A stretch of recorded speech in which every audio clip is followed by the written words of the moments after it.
Praise the lord. ప్రభువైన యేసుక్రీస్తు నామములో మీ అందరికీ నాకు శుభాలు వందనాలు తెలియజేస్తూ ఉన్నాను. నా ప్రియమైన దేవుని బిడ్డలారా, ఒకసారి మనం ఆలోచిద్దాం. బైబిల్ గ్రంథంలో కీర్తన భక్తుడు ఒక మాటను జ్ఞాపకం చేసుకున్నాడు.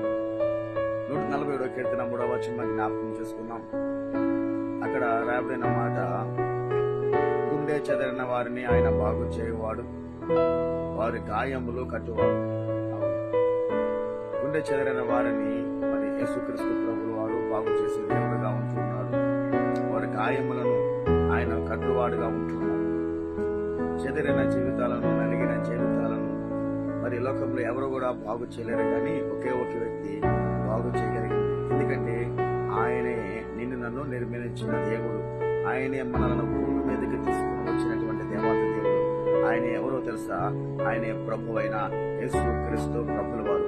కనుక ఆయన నిన్ను నన్ను నిర్మించాడు, నిన్ను నన్ను పిలుచుకున్నాడు, ఆయన ఎంతకు పిలిచాడు.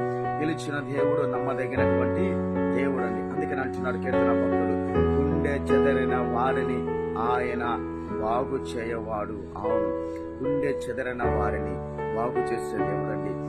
ఆయన నలిగిపోయిన జీవితాలను, ఎండిపోయిన జీవితాలను ఆయన మరలా చిగురింప చేసేటువంటి దేవత దేవుడు. నీ జీవితంలో కలిగిన ప్రతి గాయమును ఆయన కట్టబోతున్నాడు. నువ్వు ఏ గాయముల చేతైతే